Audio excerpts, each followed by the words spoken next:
Good morning, good afternoon, or good evening, depending on which part of the world you're coming into our webcast on. This is Futureproofing Now. We are recording season number 2, episode number 22. Andrew, I can't believe we've had this many episodes. This is great. What a collection. This one, I love this topic. I think, it's like having 8 different children of innovation, but I think understanding the customer and where they're going is actually probably one of the more important ones. And so we're going to go through that today in something that we're calling the Customer Zeitgeist. And we're tearing through the 20 signs of customer times for the future.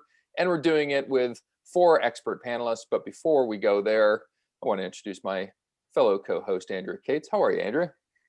Doing great. It's been an interesting month. So it's a perfect time to talk about Customer Zeitgeist. I know you've one of being the only people in the world that are probably internationally traveling over the last month. And so Californian gone Denmark. How are things in Denmark? It's wonderful to be here in Denmark. I love Denmark, and we had a scare, but I won't go into it. And it's all wonderful. Yeah. So it's sometimes nice to be in have a new perspective. Wonderful. Well, we're going to top line the topic ahead of time, I think, and then we're going to get straight to our panelists and the 20 trends, because that's why they're here for. So we looked, at least from our Futureproofing Next lens, there's kind of 8 different springboards for different trends or different futures or scenarios to the future. Customers being one of them. I think it's one of the more important ones, Andrea. I think we'd agree. Although there is that old Henry Ford saying, if I had asked customers, they would have wanted a faster horse. So how do we square what customers are telling us about the future and them being able to tell us what exactly the future is?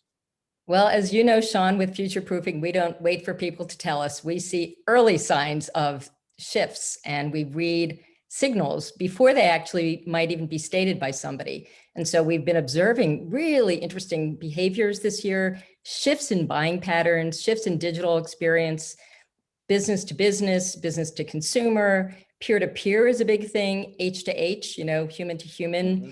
And also just this sense of what is going on, taking the pulse of the world these days. And we keep seeing authenticity and purpose and values just being geopolitical shifts. These are all overlays that I know that our esteemed panelists are going to have a lot to say about. Yeah, this is a crazy year to be having this because 2020 has changed everything. So, and in full candor, we tend to do 4 different pieces to our Customer Zeitgeist report. We do one every 2 years. We've done the meta-analysis and we've brought some insiders in. We haven't yet done the collaborative intelligence and some of the more kind of broader survey stuff for this. So this is a bit of a tease, but we'll be inviting some of the people that are listening perhaps on this webcast into our discussion after this webcast. And I must say, there's some very cheesy looking graphics. We've been doing customer tracking for about 15 years, Andrew, and I think we used to call it the Buzz Report. I think word of mouth was popular at the time. It then became the Customer Zeitgeist. And certainly this year, it's a little bit different, isn't it? Well, this is something where I kept reading the graphs and thinking that something was wrong with the data because everything was a jump cut. So like in a film, there'll be this smooth scene of somebody sitting on a train and then there's a jump cut and they're like in a cafe in Rome and it's like, what just happened here? The whole year feels like a jump cut and you couldn't really see everything coming. We think that's fine. We are not at Futureproofing. We are not interested in prediction. We are interested in being able to piece it together, make sense and do some good things for people, the world, companies, each other. So, but there's no way to read graphs this year and be able to make sense of any of this, including I live in the United States. The stock market has not been paying any attention to what it's supposed to be doing, forces among countries it's just, it's haywire. So I am really looking forward to having people with expertise today speak from their perspectives. And I think the expertise is the key part here, because I think as much as we all love our sourdough bread or whatever we're doing right now in our kitchens, I don't know if some of the habits that have been created this year actually continue into the future. Some will escalate, some will straight line up, but I think some will revert back. So I'll be curious to know what our panelists thinks on some of the trends that we're looking at. And just before we introduce our panelists, just some caveats here. Our time frame of impact when we built these trends, and it's been this way for the last 15 years, is we're not like in the fad or fashion business, and we're not in the moonshot kind of utopia world business. It's 3 to 5 years. We're looking at the whole customer. This is an abridged list we're going to go through. There is a list of 110. We're choosing our top 20. We know that there are trends and counter trends here. It's a very polarized world. So it may appear like, oh my Lord, they're being contradictory. No, I just think that there are things that actually go in separate directions. And so, Andrew, I don't know if you have any additions or caveats in terms of what we're going to go through. Well, here's the thing. I feel like in a way, you recently wrote a piece on paradoxes and how can we exist in two worlds that are completely paradoxical or extreme opposites, or living one way and living another way, on the one hand, on the other hand. And it's been a year just like that. You know, we're trying to be really crisp and clear, and in the background are our kids, or we're being, like really stressed out. And then we also feel like we have to do yoga in the middle of the day. So it's all of these kind of contradictions that I find really interesting, and trying to solve for last year's issues is not something that's going to work, whether it's get back to work by measuring desks and forgetting that, oh, by the way, we can't get into elevators. So we have this, different problem to solve, or whether it's really observing with a lot of gentleness. I think that, I'm looking for the human side of what our panelists say today, what's going on with us as people, because at the end of the day, that seems to be what it's all about in Zeitgeist. I'm starting to learn that. And so I know in last year's piece, we actually did do, well, where are things headed? So this was pre-pandemic, and certainly, much more customer driven, much more in-source, tending toward local, although I find local versus global to be one of those interesting things where people claim to do something, but then they do something else. And squarely between human and data driven. So that may be some of the lenses that we look at today's thing. What will be on our list? Let's introduce our panel, Andrea. Well, I'd like to introduce everybody personally, and then we're going to have a little longer introduction. And right following this, we asked them to do something a little edgy, which is summarize your perspectives on the customer zeitgeist in like a short phrase. So we'll also go around the room and just kind of hear. Sean and I say that there's only one chance at a first impression. So we would love to just hear first impressions before we show them what the data is saying, because we think that their impressions from 4 different places in the globe and all kinds of different industries are really important for us to understand. So I'm going to start personally with everybody, and then I'll go a little deeper. So Bianca Lopez and I worked together on something that's a secret project called Corona Shock. We can't even tell you what it is because it's that secret. And it was a bunch of people that got together spontaneously in Brussels, although it was all virtual, to start figuring out what was going on. And I met Bianca, and right away, it's like, yeah, this is a person who observes things. She's got a fintech background, just very deep, and understands AI and ethics really well, and ball of fire and very educated opinions, and comes from a place of data and heart. And I'll let her introduce herself better in just a moment. Nicole Yershon and I met randomly at a conference where we sort of bumped into each other. It turns out that she runs the New York Collective. She's based in London, and she basically connects dots. There are challenges that are coming, and she's able to connect the dots. That's partly because she wrote this fantastic book I read called Rough Diamond. And it is a very personal story, but has a lot of universal tales around how you are a change maker. She wrote it partly based on the fact that she shaped the digital innovation lab for Ogilvy and Mather, and was very instrumental, and is known as one of 25 women who actually shaped digital innovation. So she's someone who sees ahead of the curve, and we're really lucky to have her. So welcome, Nicole. And based in London. So Bianca, we say you're based in Brazil, but you'll tell us more about where you're really based from time to time. I might see you this week in Copenhagen. Henrik Hilgal, we met actually, almost a decade ago in Denmark. He'd written a fantastic book, and then he's written a book recently called Future Starter. He's a person who also is really a leader in company strategic transformation from the inside out. And he also works closely with management teams. And he's worked with a lot of brands that are household names in this part of the world, in the Nordics, and also globally. There's a company called IT Relation and KK Wind Solutions, Denison Floors, Sun Air, Aviation Group, Ball Group, DK Company, and on and on. He is a visionary and he's also a practical leader in transformation. And I'll also let him, he wrote his first book, Hunger in Paradise, co-authored it, and then also wrote Future Starter. And Henrik works really closely. He came and brought a group from the Nordics to Silicon Valley last year to expose them to all kinds of different types of innovation. And he's a leader in getting people to think differently. And Sean, I'll let you introduce Jeanette. Of course, I mean, fellow Canadians introduce Canadians, right? Like attracts like. Jeanette Hanna, she is Chief Strategist for Trajectory. I've known Jeanette for a long period of time now. It's kind of, I think for a long period of time, I was like kind of a bit of a fanboy without actually doing anything with Jeanette. And recently we reconnected on a different thing, a guild activity that we're doing. She knows a heck of a lot about what's going on the Canadian scene and global scene across many, many different categories.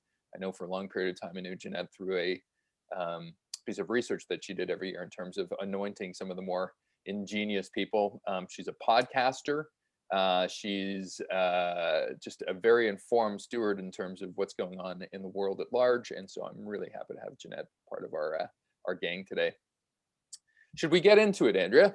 Well, I'd like to have Bianca introduce herself because the way that we describe her is that she's an entrepreneur, an economist, a technologist, and a powerful storyteller. And I would love for you to tell the group today, the Futureproofing community, what it is about you that you'd like them to know that they don't know already. I think you've done it. I think we can save that to my comments, but I think you've done a beautiful job. I'm originally from Brazil and I'm talking to you from Denmark. So there you go. Can geolocate me now? We're probably like, yeah, like a week, 5 blocks from each other. But anyway. It's tiny, so yeah. We're not that far. Good to see you. So let's do the first trope, which is this idea that each person either hold up, or if holding up doesn't work, just kind of tell us. What is something that you have been witnessing that has touched your soul, surprised you about the customer zeitgeist? And it can be business to business, business to consumer, any way you interpret that. So if you want to hold it up, you can hold it up. And if you don't want to hold it up, we'll call on you anyway. So, and we're going to start with Nicole because she held hers up first.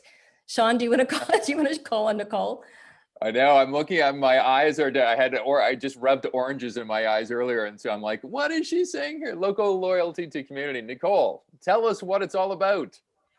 Well, I mean, it's just something that the pandemic has really brought home to me, especially. And I won't go into too much detail because I'll save that for when I'm going, with your top section of trends. But for me, it was driven by an innate fear of mortality, life, food, security, well-being, at the point that it was most definitely not about a brand selling to me. Yeah. So it was all about community and being human.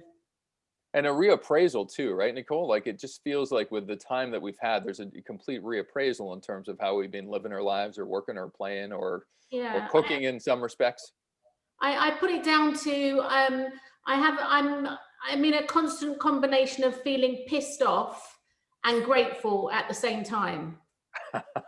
That's so funny. And my short comment on that, Nicole, is there's also this kind of combination of local, and global, because at the same exact time that I've finally learned the first names of all the merchants in my little village that's called San Francisco, I never knew them before. At the same time, I could be literally anywhere at the drop of a Zoom. So it's kind of like this weird, I'm totally local, I'm totally global, all at the same time feeling as well. It's interesting. So, okay, so let's go with Jeanette. Do you want to hold it up or do you want to tell us? Well, I'll see if you can see it. I don't think it works with this green I don't screen. think we can see it, yeah. But it says? Well, what it is, it says is 3D printed communities. So this is happening in the Netherlands right now, one of many, many different kinds of, 3D printed houses and all this around the world. But what was interesting to me about this is it's this mashup of technology meets community meets, personal your personal life and your home, and sustainability, and it connects a whole bunch of different themes that we're going to get to. But I've always been sort of a systems geek, and I would a couple of years ago, people got kind of like, I don't get, what are you talking about? Why does that matter? What does that have to do with me? We are now all living age of interdependence in ways that are, it's totally grounded in people's minute by minute experience. And whether or not all wearing masks and, being connected to people all over, and that interdependence of our social health, economy, sustainability, all of that. So we wrote a manifesto for ourselves about the age of interdependence 10 years ago, but now everybody's living it day by day. And I think that that's a big wake up in a very positive way. Well, I'll go to Bianca next. I know you've worked with a lot of companies, including the Brazilian Central Bank and HSBC and Visa, many, large companies, and also you might want to fill us in on others. When you step back and kind of squint your eyes, what's going on right now with the zeitgeist, the spirit and the soul of people? It's needing some love and some presence. So I think that the first one that, even though it decreased from year over year, the authenticity to the core would be the one that really strikes with me. And I think it'll forever strike with me as a professional. It's the way I've built my previous business, is the way I've built this business, and helping large companies learn the power of communication. And that's what Tail does. And when I look at the lack of true empathy, is because we've all gotten caught up in some ESG goals and some narratives that we were supposed to have. And I still see banks as an example, because you talked about how I work in the financial services industry, trying to pretend there's something they're not. And now you start seeing them being like, okay, we don't need to be a fintech, but now we need to be this like AI pocket bank. And this there's nothing authentic about any of that communication anywhere to be found. And I think it's even more scary as a human being when I look at large organizations and how they've treated their people, in the sense of how they've communicated with their people in a time of change. Jeanette talked about, I think you brought it up, psychological safety. When you're thinking about communication, I think that's the gut one that I think people won't buy your BS for that much longer. You will be able to still sell BS because we have such crazy polarized worlds and such fear, but that's why I go to the authenticity to the core. It's probably the one that I'm really curious to see how these things connect in sustainability and diversity and inclusion and some of the other trends that we saw coming up. Great. And Henrik, what was your trend that jumped out at you, or what have you observed in your work in terms of customer changes?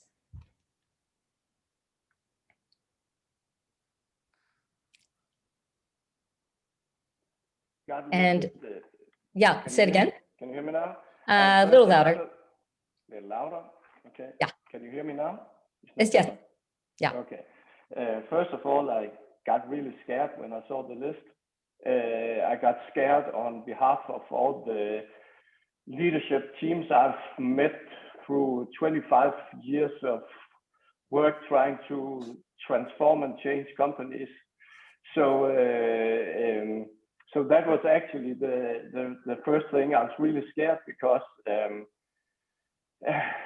I see so many leadership teams are being ignored, being complacent towards such trends. Not only do I see them being complacent towards the trends, even worse, they're really not understanding and connecting with consumer needs and behavior. They act like customer excitement, relations, and whatever is in the box of brand equity. That's a free buffet where you can just go and grab whatever you want, but you need to earn it. And to do that, you must kind of serve some of those trends. So that was probably a misunderstanding of the assignment. But I have a short other one. I call it sustainability creativity. So that is because I'm working a lot with the fashion industry and has been doing that for many years. And what I can see now is that this, for instance, 5 years ago, you don't even need to go further back than 5 years ago. Then fashion brands, a company that was trying to do a sustainable approach, they were kind of boring. They were doing the Earth collection. They were such types of companies. But today I see what I clearly see, that all the companies and brands from Scandinavia that are born sustainable, they are by far the most creative. So today it's really, there's a fusion between being sustainable and purposeful, and also being innovative and creative. And whatever fashion brand you look at in Scandinavian, those who are the most sustainable are also the most creative.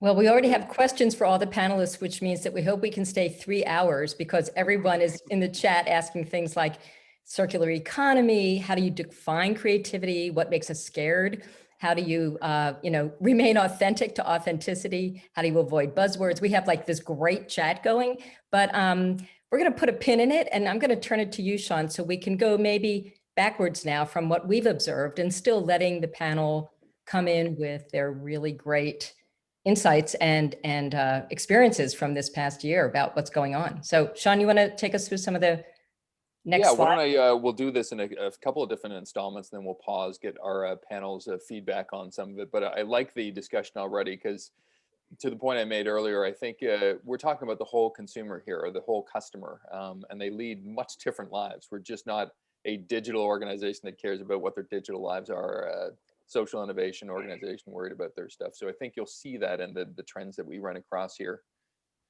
So we're doing this from reverse order backwards, I guess. We've thrown up here 8 of the trends that fell into our number 13 through 20 camp. I'll top line them real quickly. We have unleashed the bakers and the home improvement people and the makers of the world through this pandemic. Part of it being situational, and part of it, I think, giving them the tools that allow them to actually do stuff. So that's a new one this year. Adaptive and responsive. We've asked our companies to be that. We've asked our workers to be that. I think as customers, we've also become much more adaptive and responsive to what's in front of us. Telemedicine is maybe one of the biggest things in this part of the world, where it used to be 97% of people did most of their medicine by going to a doctor's office in physical real life. Now that's changed. Personal security, I think this is one of the expectations, that if there's a next gray swan or black swan, it may be some cybersecurity type of moment, which either takes all of our money away, or takes some of our privacy away, or does some things that we probably don't want done to us.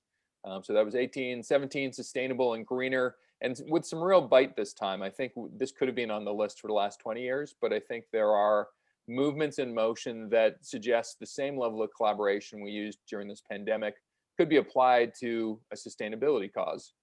Diversity and inclusion, I mean, if we probably have to be asleep under a rock to know that there haven't been movements around the world, Asia, North America, whether it's Black Lives Matter or International Women's Day or environmental things.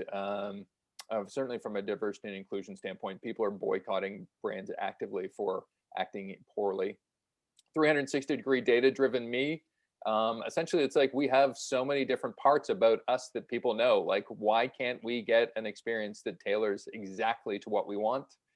Purpose with action was number 14. It's how we join companies and work for them. It's also how we want to actually shop, particularly with millennials. They shop very much along purpose-driven lines. And then finally, there is a raft. We're actually going through a session this week with Miro, which is kind of a collaborative tool, but whether it's AR or MR or XR, there's a raft of different tools for learning and creativity and social escape that are happening, and people are really using them because they're affordable now. So those were our first 8 trends. I don't know if people have one that spoke to them more than others, but why I don't know, Henrique, you were the last one to go. Why don't we make it first one this time? Is there one off this list that you go, yeah, I'm seeing that too?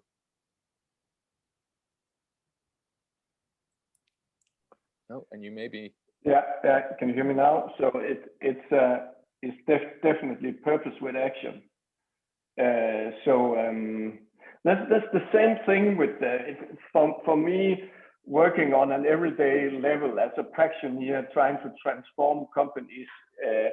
It's really this purpose with action and sustainability that is really my two big things, where I experience that that companies' leadership teams are going from nice to have to really need to have, and finally understanding how you can become a way stronger company, a way stronger brand if you are purpose driven and you're also taking your part of the societal responsibility with being sustainable. So that is the two things as a practitioner I really see in the leadership teams I work with.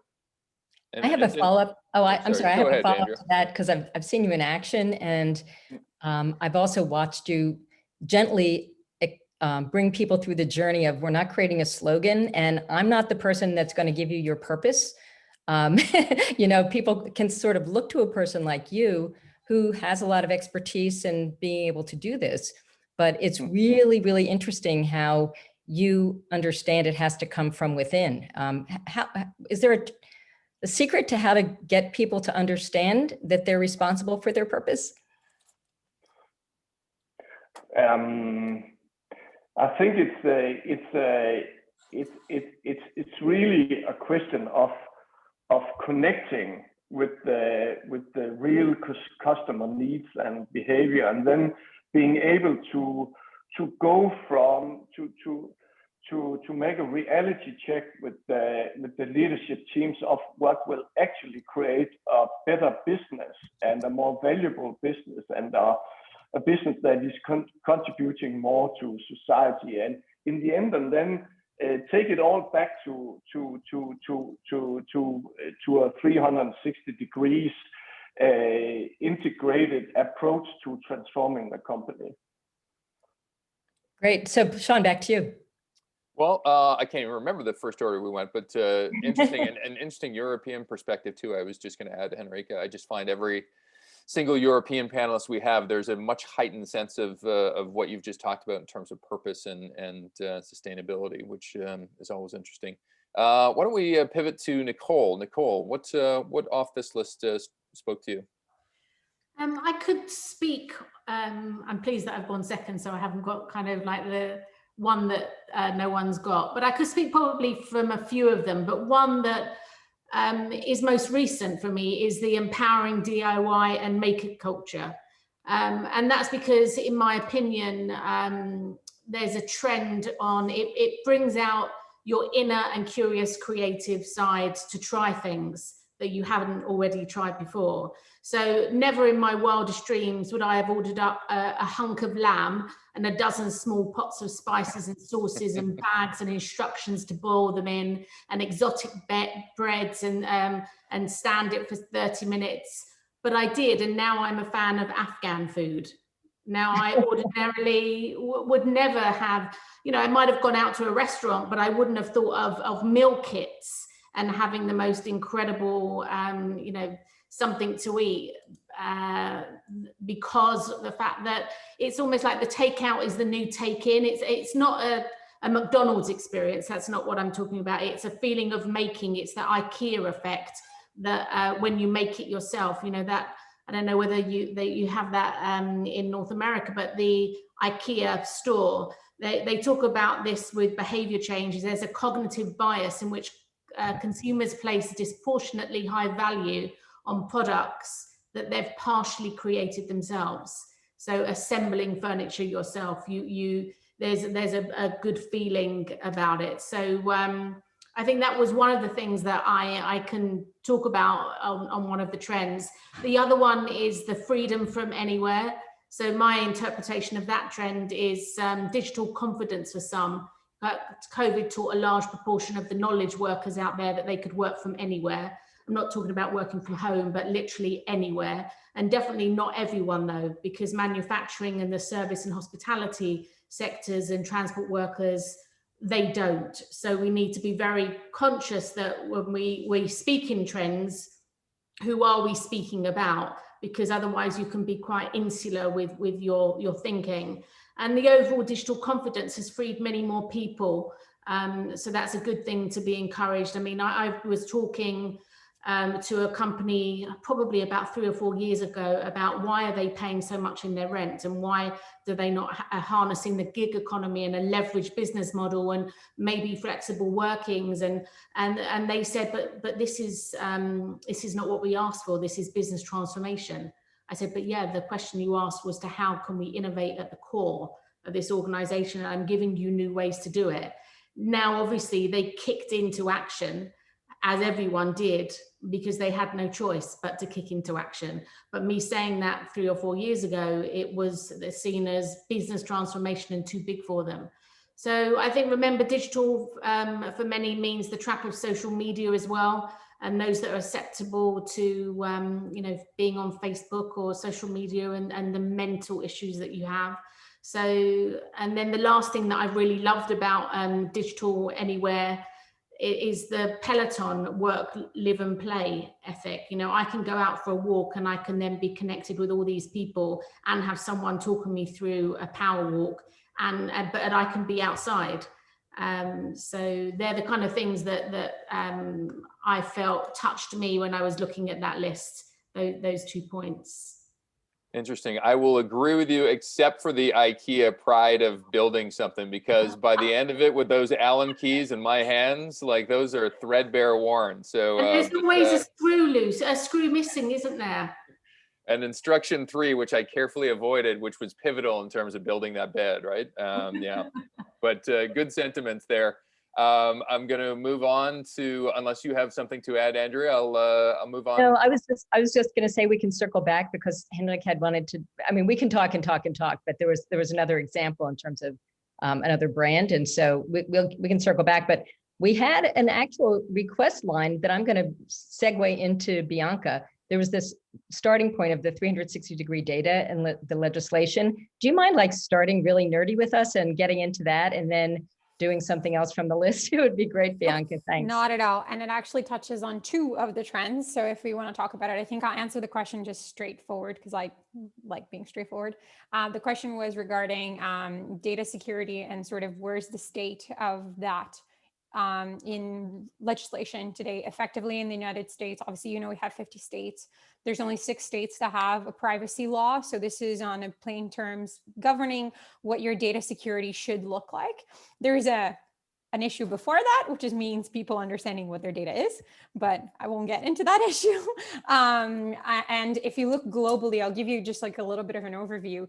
I think we'll start to see shift on this. And I've been talking about this for 5 years now. I think it was one of the first talks that explained to people that if people don't understand, the question 15 is, I want an experience with all my data combined. If there's nothing really governing this, we get into some pretty scary things that are already happening in the technology space. A lot of us just don't have awareness. And then you get to things that are most socially common, which come from a place of fear again, which are like Social Dilemma, Black Mirror. It's all spoken from a place of fear. And I think until we change that security and that law won't change. That's why I think you have 6 states out of 50 in a country that likes doing stuff to say, oh, we're going to protect our data, but doesn't even have data sorted out in their 50 states. 2 countries that are interesting, and as a fellow actually Canadian citizen, I will talk about Canada and give Jeanette and Sean the smile and a smirk.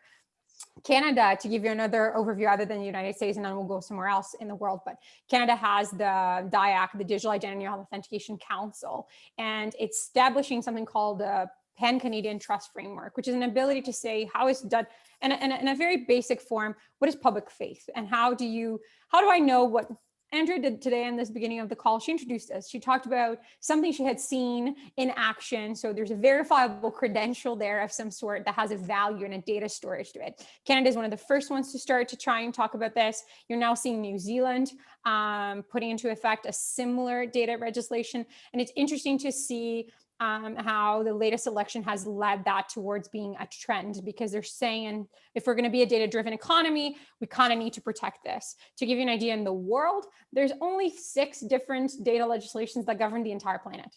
GDPR is the most common that a lot of people know, and it will hit a lot of businesses and corporates. But the interesting part about it is that it talks about data from a very linear perspective, which wouldn't allow this trend number 15 to become a reality. It only talks about data like when you subscribe to your newsletter, I have subscribed and I have provided consent, and that data is cookied. It doesn't talk about your lifespan of data, which is contextual data, which is why these two, 18 and 15, really jump out at me, because I think this is something we ought to do as society. When I look at, as Andrew said, my background is in data. Data is the largest asset class we're producing, period.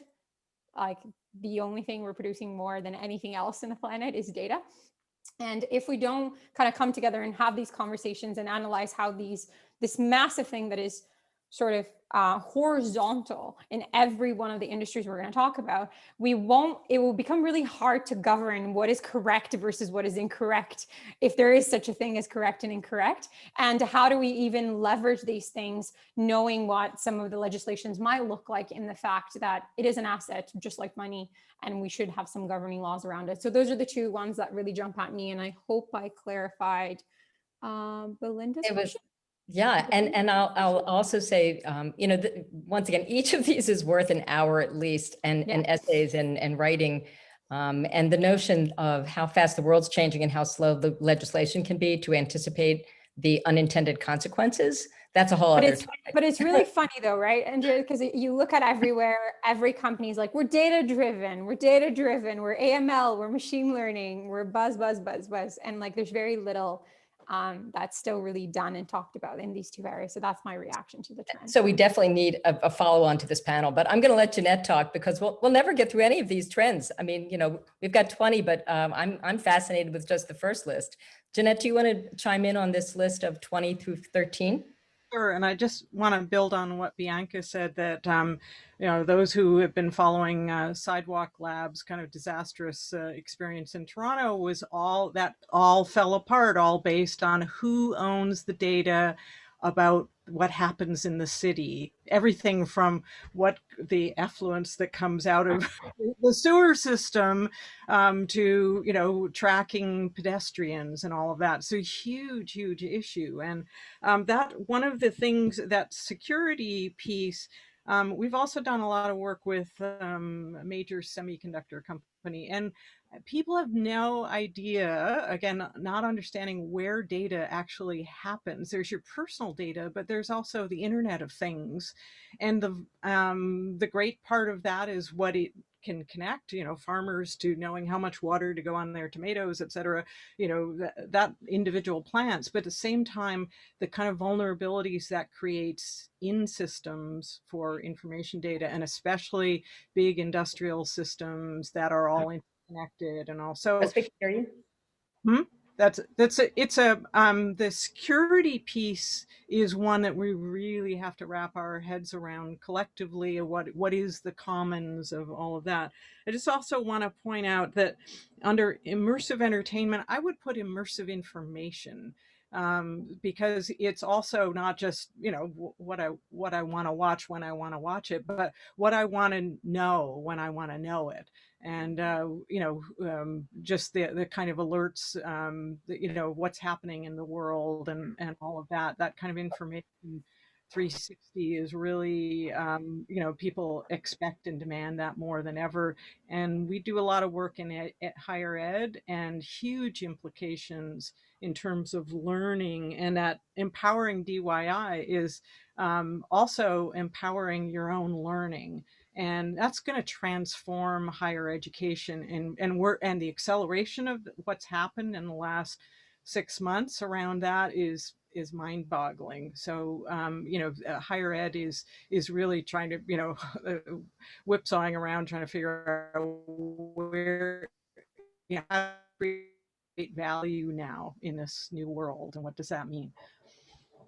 Well, there's no way to summarize this. So Sean, I think we should go on to the next list, because once again, each of these could be an hour. And I think it's really provocative. And I love all of the specific examples. We have way more to talk about than we have time to talk about it. So you want to put up the next list? Yeah, I think it's interesting, the duality on most of these, and you'll probably see these in the next 12 as well, that you can take this two very different ways, right? We crave intelligent use of our data, but then we hate it when people want to use it for very bad reasons. And so I think a lot of the ones, including the next list, probably fall in that camp.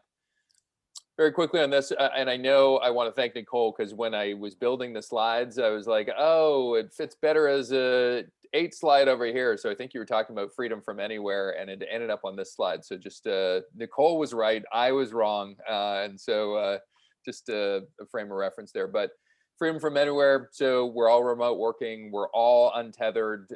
We like it that way, or at least most of us do, and so there are some natural implications from that. We like invisible efficiency. Things need to be real time, and hopefully nothing gets wasted in the process, both from an environmental standpoint, but also from a, I don't want to be taxed or have to make a compromise. Safety, this would not have been close to being near this position in previous years, but whether it's contactless or hygienic or cleanliness, even in a 3 to 5 year world, I think the idea of safety has forever changed in our minds in terms of where we're going. I hope we haven't lost the handshake forever, but my fear is we may have. Digitizing the undigital.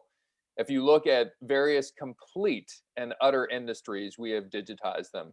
Healthcare was principally not a digital industry, and in a span of weeks, it became that. There are various other industries that have also done the same thing.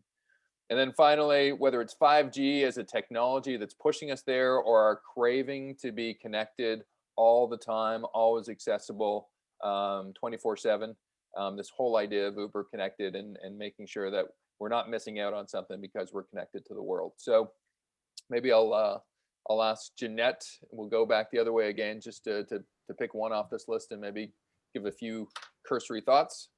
Sure. I think there's a conundrum in the efficiency piece, because you want things to be very efficient, and yet we've also learned that redundancies are really important. And so there's that challenge of, I think of efficiency in a slightly different way about the waste nothing. So the whole circular economy piece, and that, everything that, like, and it goes back to fabrics and all of that, the consumers are now buying new clothing that's been repurposed with, old fabric or cottons or, various materials built back in. And that's part of the sustainability commitment. So I think there's that idea of, waste nothing is, a counter in a way to efficiency, because you want to be efficient, but you want to use your resources well. And one of the problems we've had is trying to be too efficient and not building slack or redundancy into things, and then they fail. That the whole energy sector right now is trying to do that, balance that. How do we get maximum efficiency out of a system with lots of redundancy, so that the one node doesn't take down the whole system? So interesting challenges there. That's a good point on we are a society built on stilts, I find at times, where we press as much efficiency as we can, wring as much out of that towel, and yet it leaves us vulnerable to other things. I think it was Bianca, so that was second. So Bianca, off this list. Sure, I'll tell you the one that worries me, and worries me on a personal level as an entrepreneur, and it worries me on how it has been damaging to the connection that brands are effectively trying to create with digitalization. So the Uber connection thing worries me on a personal level, because I think it's called sanity. And I think we have all forgotten it in some level of degree. I certainly, as an entrepreneur, I'm one to blame. I work in, as we were talking about before this panel started, in too many time zones. So I think that Uber connectivity, there has to be some sort of reintroduction and conversation about boundaries. And I think it's interesting when you watch the pendulum swing of a work-life balance. freedom, now integration, but how do any of this really combat the digital? Like we're all working too many hours or always on, like how much of that is damaging? How much of that is productive work? And how much of that is the ownership of the companies in the organization? So as I lead financial services companies and massive banks through change, they look at technology as an answer. And they go, okay, we need to connect everybody to everything. And then they forget that that interaction comes at a human cost and an organizational cost and an efficiency cost. So that's the one that I just kind of want to leave it there, because I'd be curious if anybody knows a way around this. But I think we need to go back to boundaries and teaching people what is important to them. You talked about that freedom. And I still see, the reason why I say this one is because I still see it muddy in the field. I still see heads of innovation of banks saying, yeah, I can go for a walk, but I have meaningless conversations all the time with my boss. He emails me at this hour. So it's just not happening. So I think we're smarter than this and we need to talk about it. Yes, I agree fully and completely. Andrea, you choose our next. I can't remember our reverse order. So I'm going to grab this round and ask Nicole to go on a bit of a rant. But I go on the rant first, and then I have a follow-up, because there is we haven't seen safety on the list before. So there's some new things that all of a sudden is that really the job of a company? So I would love for you to rant first about what was on your free form, and then do it maybe a little bit deeper around what's new with COVID in terms of, what really is in this zeitgeist, like safety. Go ahead, go tell us what jumped out at you. I'm going to go the opposite to what Bianca was talking about, the negative, and I'm going to put a little positive spin on Uber connectivity. And my interpretation of it is kind of unpreparedness. So I'm totally unprepared the minute I leave my house. Nobody knows what will happen, least of all me, but more importantly, my expectation has been transformed that I never need to worry, because I have the phone in my hand, and I'll give you a little story to kind of back that up.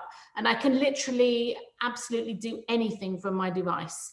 So the truth is that I'm so digitally native, and I now speak to a dozen devices in my home and they answer me, and people on Zooms all around the world and connected devices.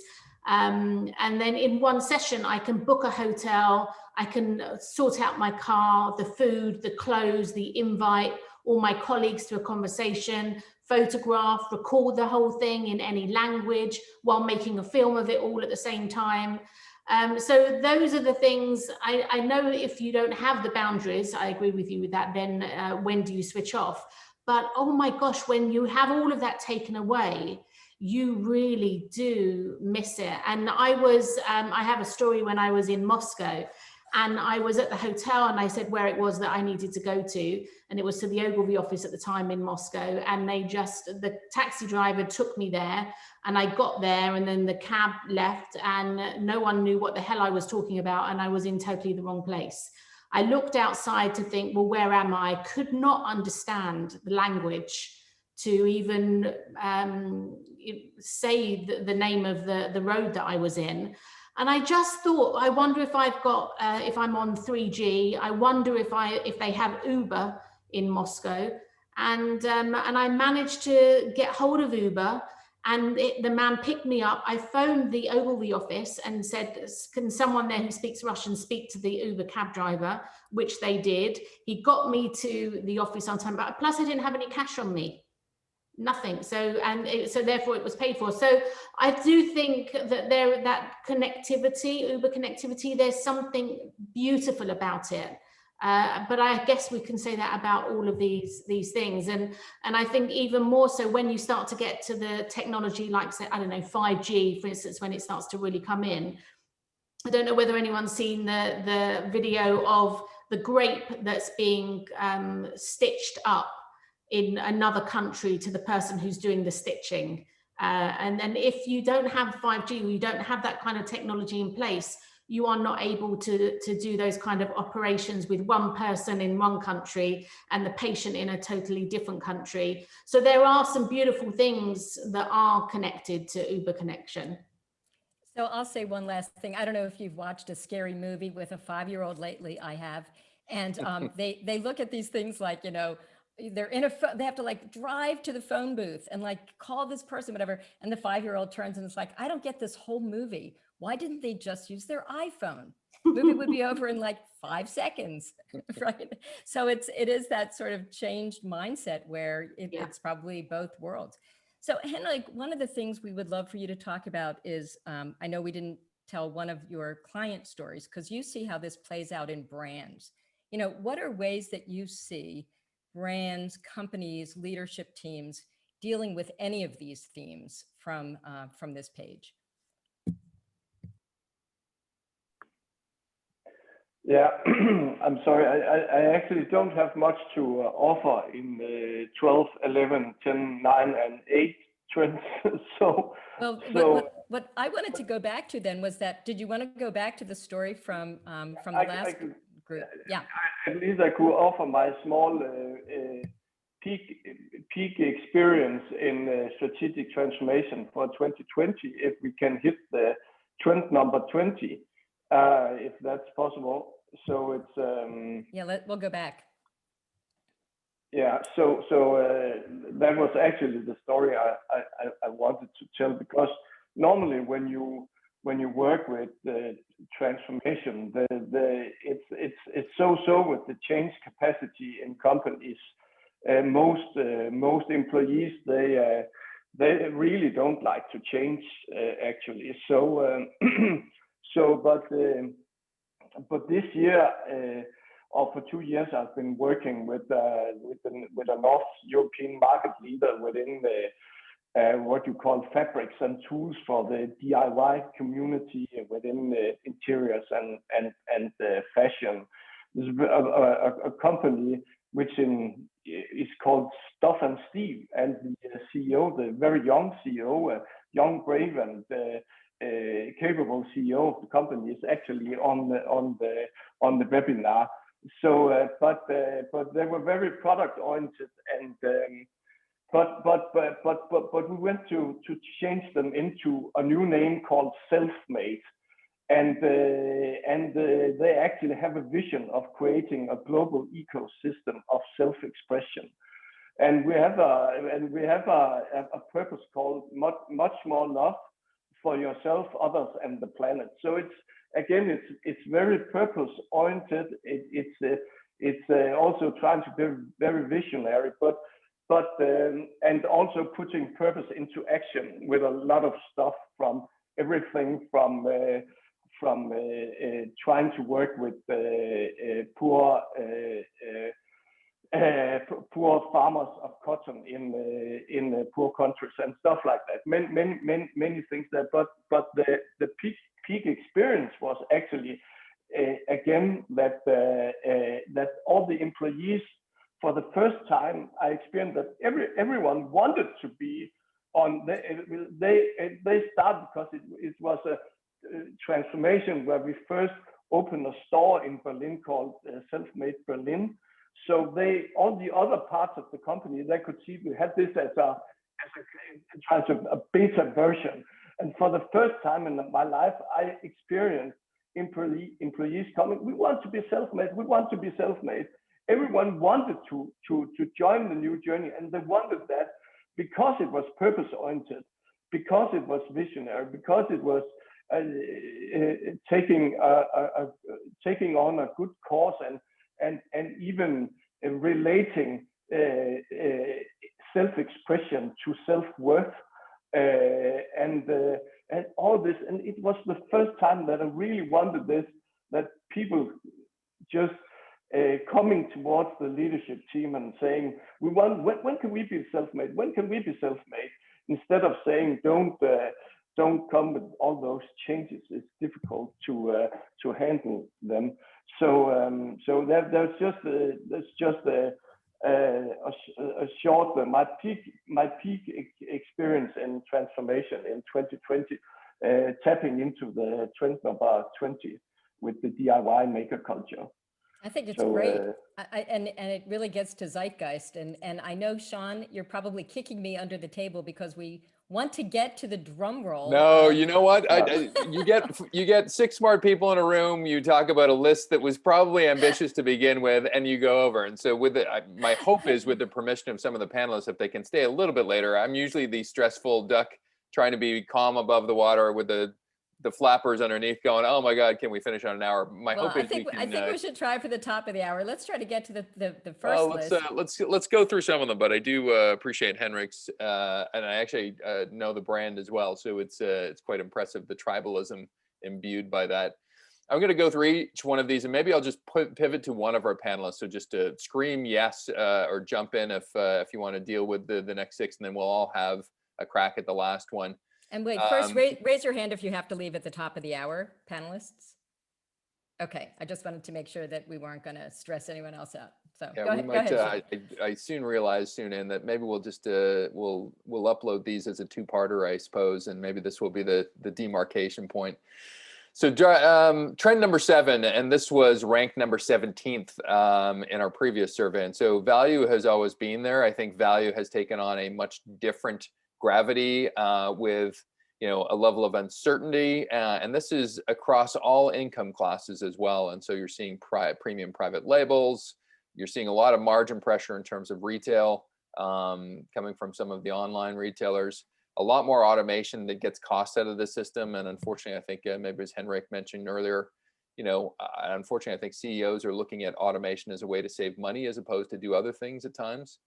And then a lot of larger brands are buying smaller brands. They become attractive brand acquisition targets because they have a set of qualities or competencies that the larger brands want, and they can probably charge more for them because they have them. So I've put E-Trade and Trader Joe's and Google's recommend AI here in terms of value for money, and some stats and some supporting trends below, which I won't go into. Who really wants to tackle value for money? And I'm only seeing, Andrea, hopefully you can play who put their hand up, because I'm seeing 4 faces, not 5. Yeah, I can see everyone. Raise your hand if you want to do it. Jump in. And I'll vamp till ready. Well, we had someone from Visa talk about this, and started with a Snoop Dogg with my mind on my money and money on my mind this year. They did some original research at Visa. I'm just seeing if anybody wants to jump in here. And there is an undercurrent of complete fear around the global economy. And it wasn't playing out in the US stock market. We've talked about that. But, there's a lot of pain going on right now. We don't want to be tone deaf. Has anybody seen, maybe even in a business to business view, anything that you want to jump in on and talk about? Yeah, happy where you see to. the pain? The financials, sorry, go ahead. I think no, to you. Yeah. To you, no, the financial services sector, as I mentioned several times, is the one that I mostly work in. And they have a really hard time on this because if you sort of, and I'm not going to propose an answer in less than a minute that I'm going to try to speak, is they don't really know their cost per product in some level. And that sounds really scary, but it's kind of the truth. They grew up in legacy infrastructure, and the way that they even do and use data today to do sort of projections, they use very basic because their incentive structure is quarterly. So I think if you take a step sort of above the noise, and I'm not going to get into the legacy conversation and what's the problem with them not knowing the price or the cost of their product, because I think that one is obvious, is actually how do we even install value for a consumer that looks at a financial product at a lifetime value, much different than the quarter incentive or the annual incentive for shareholder profit. So I think this touches in a much deeper conversation about the capitalist structure of the planet, perhaps, but the incentive structures of these leaders. Like if we effectively want to create change and we want to build an organization that drives value for money, how are we doing that? Not only from a perspective of knowing what is value to the consumer by listening effectively and doing all the great stuff that you need to do behaviorally, but actually understanding how that aligns. So it's just an issue that I think this is a trend. The issue is still very ingrained. So for that trend to become something realizable and like really purposeful, I think we're going to have to tackle that one as well. Thank you for that. And since we do have a little spare time here, it is worthwhile discussing, not right now, that capitalism has changed as well. The people's sense of fair play, and if there's a huge gap between haves and have-nots, and kind of some underlying foundational thinking around capitalism. And once again, every time I'm in the Nordics, they remind me that not everybody feels that society, that, that companies are entitled to the last dollar and shareholders are entitled to the last dollar. So I think it is something for another conversation as well. So Sean, do you want to go to the next one? Yeah, I'll move on to number 6. And I think this has been around for a while. It was number 4 in a previous survey, but just the need to be a platform. We want everything in one place. And why can't my Apple products play well with my Google products? And why do I have to hack this in order for me to work? And why do I have my accounting software and yet my bank doesn't recognize it? And so it's useless because it's not integrating with the stuff that I really need to get at. And so, Twilio, I've put here as just kind of a new player almost. They almost came out of nowhere in terms of becoming kind of the communications integrated ecosystem. Starbucks and Spotify have done some stuff together as a partnership. There's a number of different, big brand partnerships that have got together and kind of, the 1 + 1 = 3 aspect. And blockchain has been a big proponent of consortiums. So banks don't just do it themselves. They actually get together with 40 other banks and try to figure out what blockchain is doing. And I think I put Hyperledger in there. And so based on a number of different reasons, people need to feel like they're working in an integrated way. They need their homes to actually have all their appliances talk to the same thing, because that's how it'll work. And so just, I guess, over to my panel in terms of if they're seeing this themselves, and if there's any additional light you can throw on this one. Now there's an additional panelist. Thank you. We have a dog panelist, Sean. You might have to I missed the dog. Oh, I love dogs. Who wants to jump in and address this one? It's a really important topic. Jeanette? Sure. Just that idea of thinking of understanding your ecosystem, and we see this with all of our clients, no matter who they are. Really being much more understanding of where they fit in the, they're the hub for some organizations and on the long tail for others, and just mapping that out for people so that they understand their interdependencies and the kind of power of partnerships. That is really, that's a huge trend with all of the clients we're working with is, okay, how do we better, amplify and leverage what we can bring, but whose other networks can we play on in, and play nicely with? So finding those like-minded, or, the common cause and common purpose with other, and often not the usual suspects. So that's where some really interesting creativity is happening around, who bringing together, smart marriages of or brokered relationships and partnerships with different types of players. So there's some really interesting opportunity there. So we had a really great opportunity last week to run a global think tank on the future of travel. And a friend of mine said, what could be more depressing than that? It has been a really tough year for them. But one of the things that we looked at was a company, we don't work for them, but they're pretty impressive, called Journera. And what they did is they went from the customer's perspective of what it's like to travel, and to everybody's points, like, Nicole, here you are in Moscow, why can't if your plane is late, why doesn't your hotel already know it? And if you're going to rent a car, why do you have to check in again? And so what they did is they took it from the customer's perspective of the customer journey, as opposed to point to point to point to point. And now that makes it, who's going to own the platform is really important. We know in mobility, that's the case. The car companies are not necessarily the ones that own the data.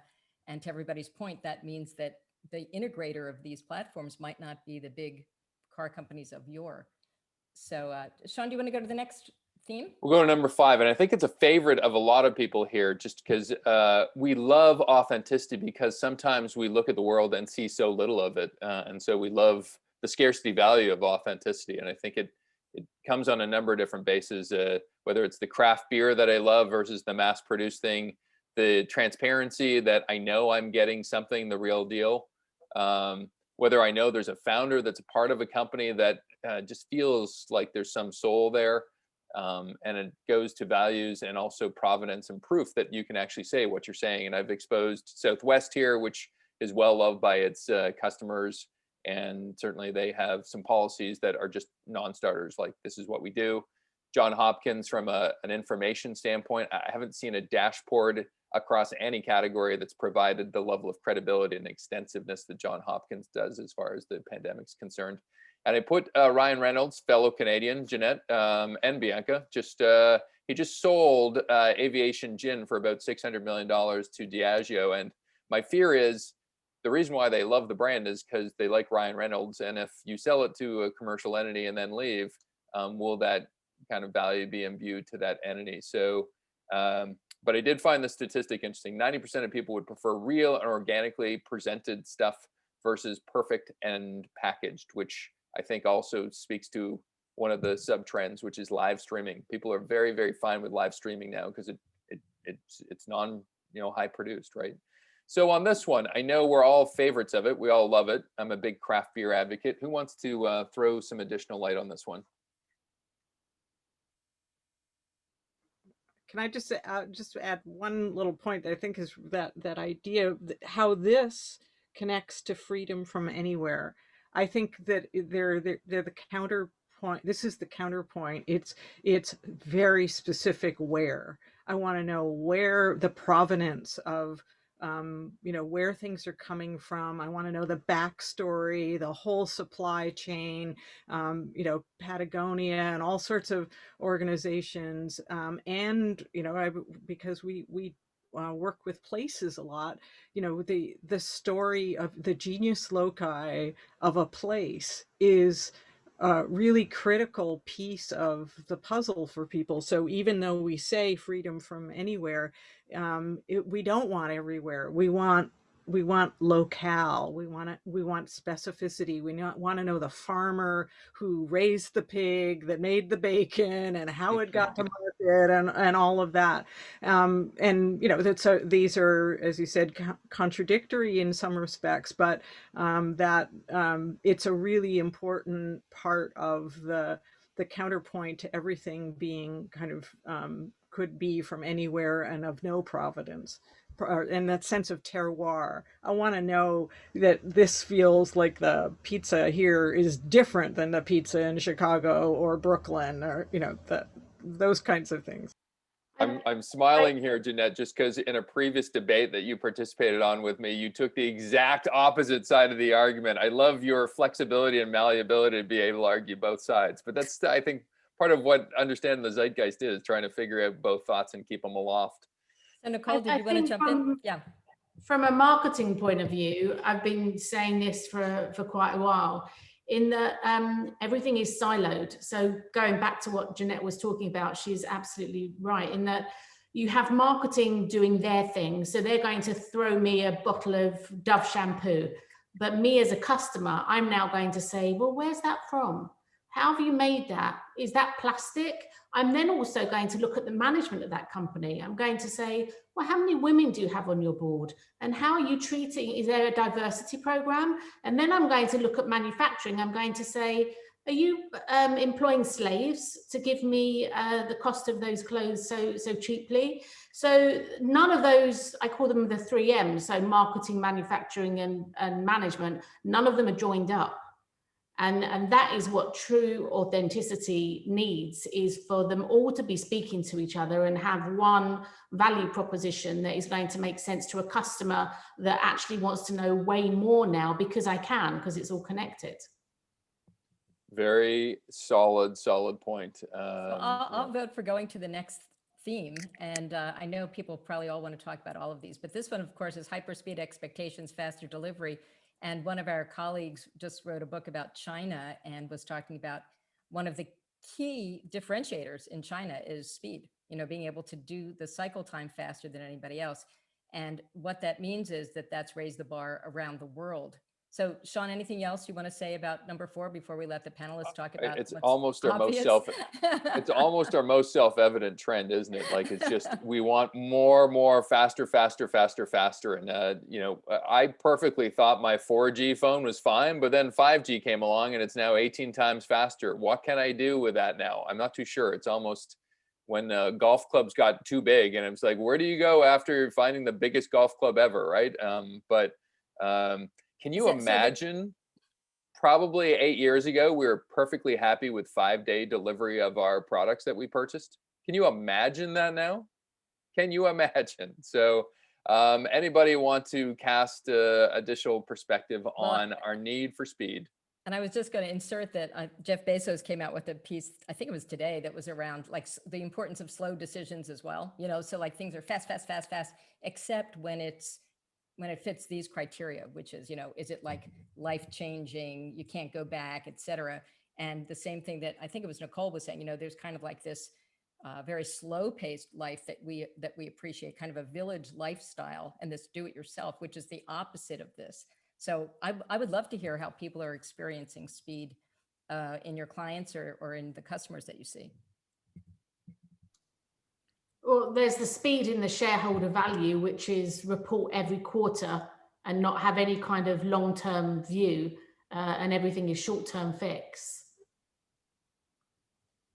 Yeah. Yes, there's a very short-termness of that type of speed, isn't there?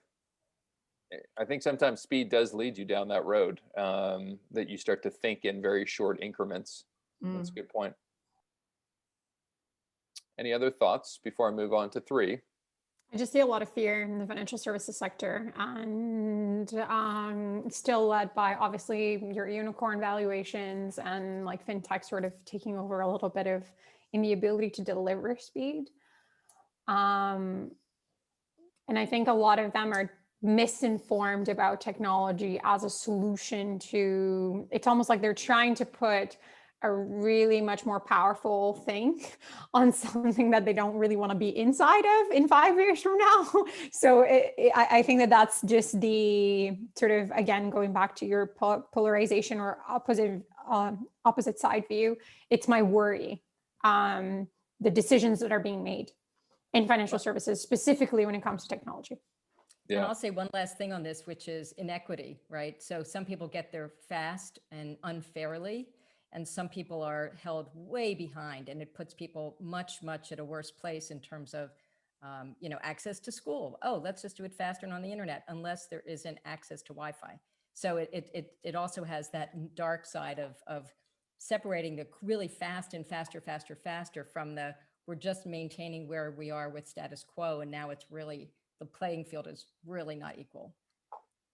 All right, we'll pivot to the last 3 here. So this is the bronze medal. Automated life decisions. There are certain days where I don't know if I'm making conscious decisions anymore. My Google Home has got smart enough for them to understand when I need to wake up and what songs I like to wake up to. And so I think, you know, we're leaning a lot of technology, whether it's voice assistants. We ran across a product called Lightly recently that produces pretty much in a span of 10 minutes, 30 well-crafted articles based on AI, and you know, to at least an average person, they appear to be human written articles. And so a lot of different automated life decisions that we're farming out to people. I'd be interested to know from our panel, how many phone numbers of people can you actually remember without looking at your device? If it's more than 4, you're better than me. And so there are good things, there are bad things from this. Anybody want to chime in on this one?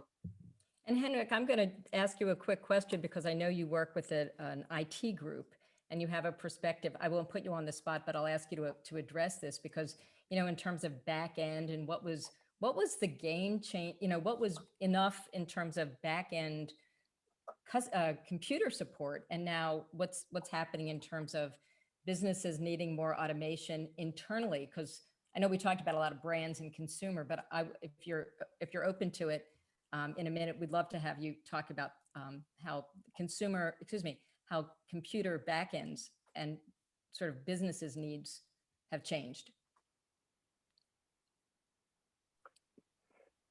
Andrew, it's very kind of you to ask me to speak about something I don't know anything about.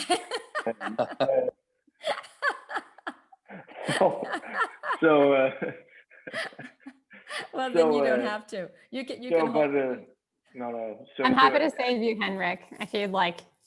yeah. Go in, Thank you. Bianca. I can save you in. Thank you. This screams data, privacy, ethics all over it to me. That's all I could think about when I read this thing. Preparing for this, it gives me goosebumps, and I'm terrified. I'm totally terrified. I know that that's not very helpful, but it's the conscious level of what that decision making is. And I guess we've had an insight into how algorithms are built and sort of people's acceptance of that into their daily life. Like, I'm a massive technologist. I love technology. And I think it's insanely powerful, but if used wisely and if disclosed properly and if educated. So what I want to see from this is there's a 9-year-old and a 13-year-old in this household, and I'm scared of what is happening to their psyche, to their data, to what's kind of happening in these automated life decisions and these guidance. And I think that parents and just society in general has to take just a more closer look to understanding what kind of behaviors are we building, because these automated life decisions are building behaviors. And because they're so good at it and they're so efficient, they're an amazing discipline thing. If used for your yoga meditation, great. If used to help clean your car or take your vitamin D because it's dark in Denmark, great too. But like, if it's used for other things, it scares me. And then the other thing I would say is a reality check on financial services, again, is that this robotic process automation has still a long way to go. You're starting to see basic manual processing happening that they've been forced to, especially with COVID. They were forced to do some of this stuff digitally. So you've had some robotic automation kick in. They've had to be less scared about testing the robotic site, and it stopped being some usually middle-aged guy innovation project. They're like, oh, look at my cool robots and my toys. Like, that's what most innovation departments look like. It started to be something a bit more realistic. But what happened is two things came out as consequences that I think now we have to deal with in financial services. One of them is people got scared.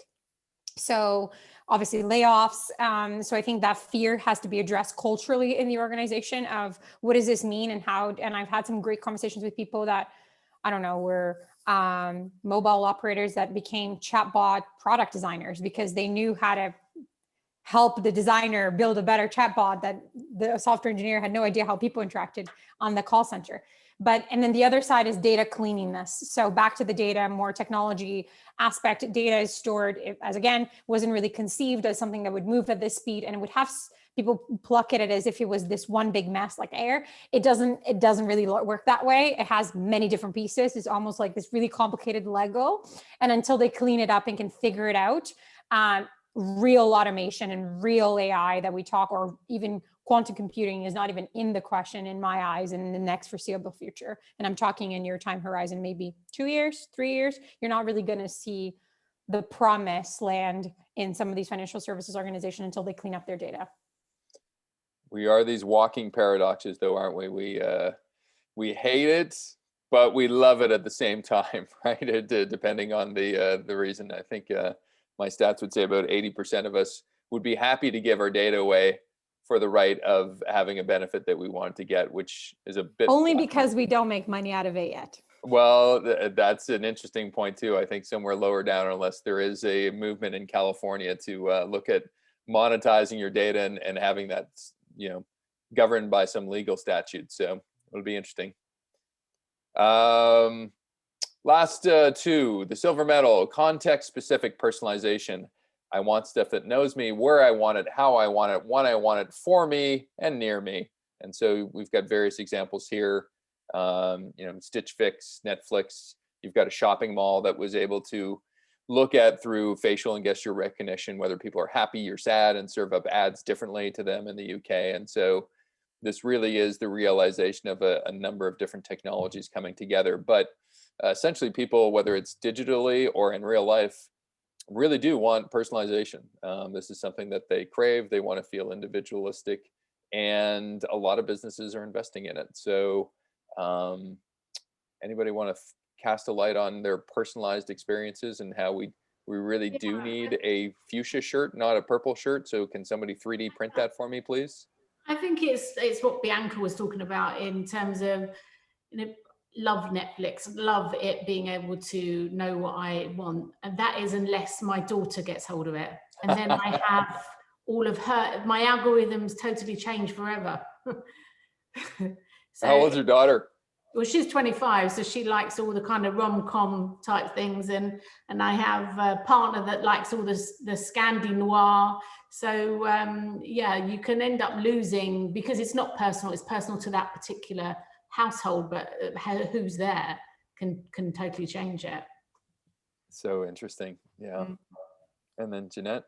I think that the bias here is to digital, and I just want to say that personalization, the other big piece of this is the personal, the concierge, the people who, my curators, all of that, the people who, when you were talking about the travel thing, hey, I'd rather have somebody who knows me to say, don't worry about it, Jeanette, I got this covered. I know you want to do this, this, and this. And there are all sorts of new business models for having that intermediary who is a human, who, lots of people are figuring this out, that, I'll negotiate these things for you. I'll get better deals. I'll figure out, I'll be your, a kind of personal concierge for all sorts of different things. Personal coaching is up enormously. I mean, now it's kind of de rigueur that everybody has to have a personal coach. I was like, oh, I missed that. But that's that whole, the human side of this, and the organizations and people that are going to know you and serve you up things that the serendipity that you're looking for, but with a personal touch, I think is a whole other piece of this. And I'll add to that. I mean, of course, Stitch Fix, for people who know the model, because it was a client of ours in San Francisco, they're a public company now, but their whole model is it's algorithms to the hilt and personal stylists. And people have been told, tell stories of, someone with breast cancer who tells their stylist before they tell their friends. And so, that's just a really important combination of what keeps people loyal. All right, we'll do the drum roll. All great points. We'll do the drum roll. Snare drum. Here's number one. No one's even seen it ever. Well, our panel has. People are looking for a smarter experience. So customer centricity in everything, and making sure that it's frictionless, seamless, convenient, time efficient. It was number one in our previous survey. It's number one again now. I think it's taken on perhaps even more of a need, given the fact of certain different industries, healthcare and hospitality being two most notably, where it needs to be contactless. We can't have people part of this. How do we bake that into the stuff that we're doing to make sure that people are able to check into hotels without having to actually have an exchange with a person, which has a downside as well. We're meeting less people in a square day as well. But this is a trend that's going on, and generally more companies are believing they compete now on customer experience than they ever have before. So all of our panel, have a crack at it. What are your thoughts on this one? Yeah, I mean, this is my favorite.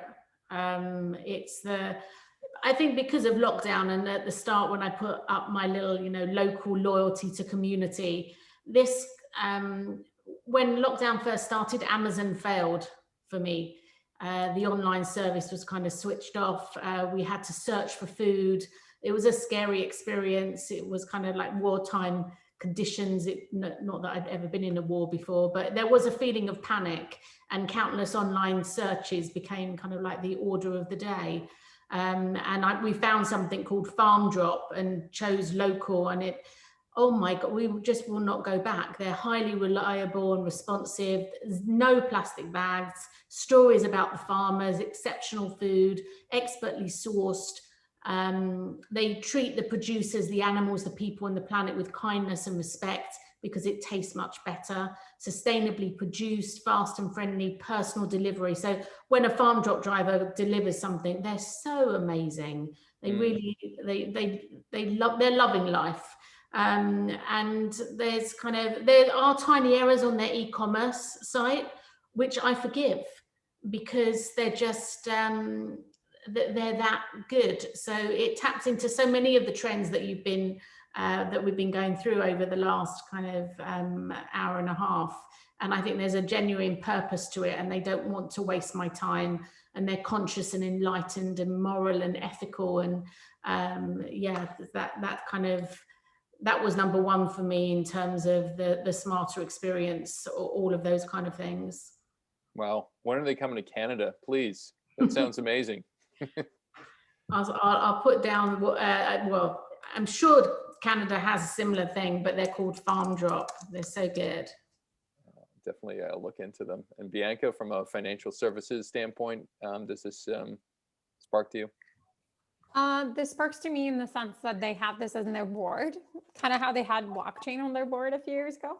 Mm-hmm. They have this on their board and customer centricity, which is kind of interesting because they're so far from that. If I were to just be really honest, because of just the way the entire thing was constructed. It wasn't constructed to be client-centric in the beginning, and a lot of products weren't constructed to be client-centric or transparent. The thing that strikes me, that I'll leave you guys with more of a technical comment, is that we will have a massive KYC issue on our hands here. If we're looking at building smarter experiences and trusting frictionless and seamless, these are great buzzwords, but in order for the mechanics of these things to work, you have to have either a government identity or an identifiable trust framework that you rely on, so you're not putting this experience at a cost that is so much more damaging to society if done wrong. And I think we've seen the consequences of that happening actually through the pandemic. The pandemic showed this.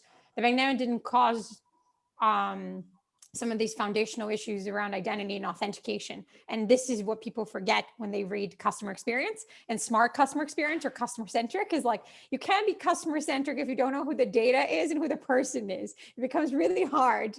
I've yet to figure that out yet. So that's a technology problem that will have a long way to go. And I say this when you think about voice recognition, facial recognition, there's no standards for this stuff yet.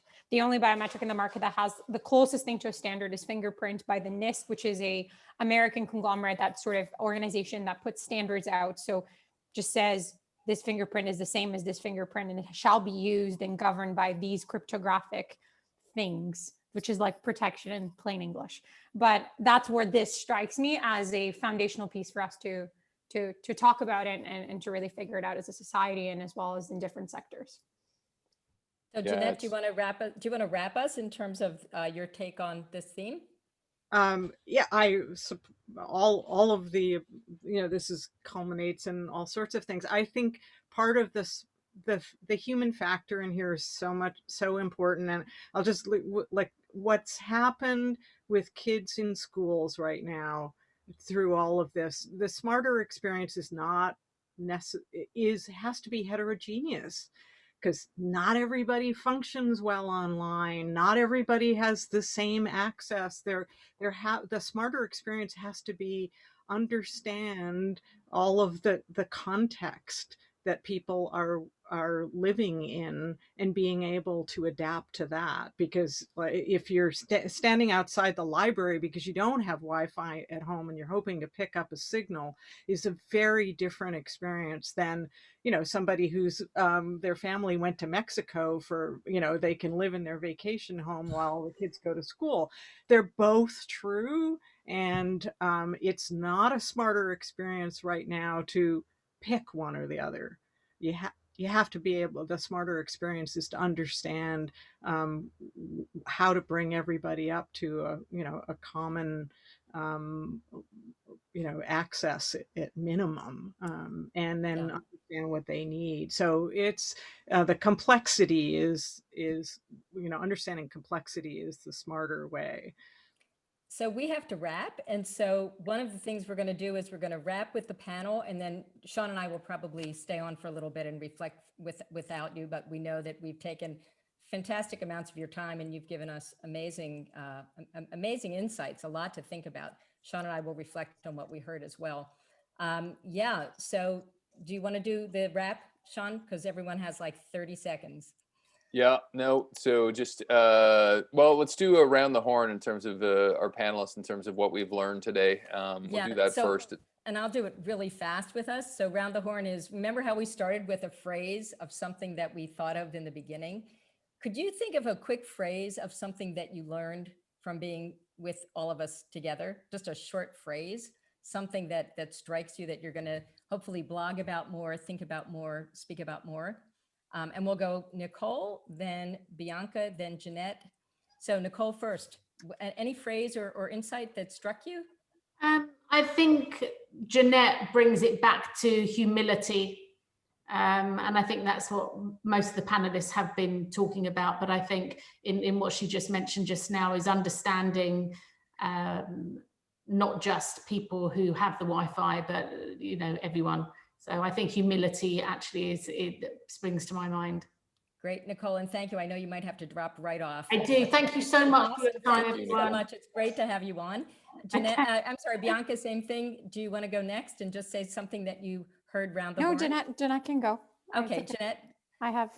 I would just say authentic systems, in bringing that human and local or locus, anyway, where you are, place, context, all of that. Interesting. Okay, and Bianca, something that you learned, some takeaway? I've learned like 2.5 pages worth of notes. That's my most honest answer. This is on next reflection. Book. I think no. It'll probably just be a next reflection. I think it really strikes me to be thinking about consciously sort of my ecosystem and the partnership side and sort of this direction with Uber connection and convergence. I think that there's something really interesting there when people are so desperately looking for purpose and belonging that I think could be an interesting avenue to explore. But I'm just grateful. So thanks. Well, I'll say the thanks to the panel, and then Sean and I will probably wrap a little bit after. So this has been one of the most thought-provoking, because it's been such a surprising year. Customer Zeitgeist, as I said, used to feel kind of that there was a continuity of what mattered to humans. And this year it's been this like lightning strike of, oh, really? So I have learned two things. I mean, first of all, of course, things like the IKEA effect. Thank you, Nicole, for that. And some other kind of human things that we're getting down to, almost like we're going back to the 1500s and, creating our own horseshoes again or something. So there's kind of that maker side. But then at the same time, it's, are we aware? Are we ahead of enough of the technology? So there's lots to think about in terms of how this is all going to play out in 2021. Sean, thoughts? I just, first of all, the panelists just added enormous value to something that we've just hatched. It's interesting always to get kind of first reactions. And I think paradox is one I would say is a question like one person's real godsend is another person's, oh my God, let's please watch out. I think, Bianca, you were maybe mining at it in terms of, is there future Black Mirror or more Star Trek, right? And it could be either, but it's kind of tread carefully. And whenever a change gets implemented, there's almost a butterfly effect of 10 or 15 other changes that happen, which I guess leads to wanting to spend some time in Zeitgeist to figure out how they interplay with each other. So thank you so much to the panel. I mean, that was just incredible. We'll make if you have to jump off, you can. We're going to make a couple quick announcements as well. And also this community has been incredible. The chat has just been so much more, so lively, so provocative. And it's almost like it's like an omni-channel experience of reading what's happening and seeing how people are talking. So fantastic. Really a lot to think about. So we'll make our announcements now. Sean. Yeah, and just real quick, it's such great fodder that we'll probably make this into 2 episodes. But from a Zeitgeist standpoint, it's just not a webcast. It's probably one of our more popular keynotes. Certainly, what we've learned from today and other things we'll kind of add into our keynote. We're also starting up a Foresight venture, and so for those that are interested, we're looking at just creating a 3-month sprint of activity that hopefully adds a little bit of heft and context to some of the stuff that we talked about today. So if people are interested, hello@futureproofingnext.com makes sense. We've launched a book. We're going to Australia next month, Australia and New Zealand on December 15th. We're kind of doing the virtual pandemic book tour. Like if if the Grateful Dead was to do a concert series, what would they do now? It would probably be on Zoom, and it would probably be like in different cities around the world. So that's what we're doing with our book. And then our next webcast is coming up. It shouldn't say November 24th, it should be early December, but for the new frame of innovation, and just teasing out 5 levels of change, innovation, and transformation. And Andrea, that is all we have. That was amazing. So much to think about, so much to talk about. And I have really, really enjoyed all of the provocative and no one was shy conversation. So really a lot to think about. I was really pleased that we talked business to business, business to consumer, consumer to consumer, and basically like a whole new economy. It sounds like we took on capitalism, for God's sake. That was fantastic.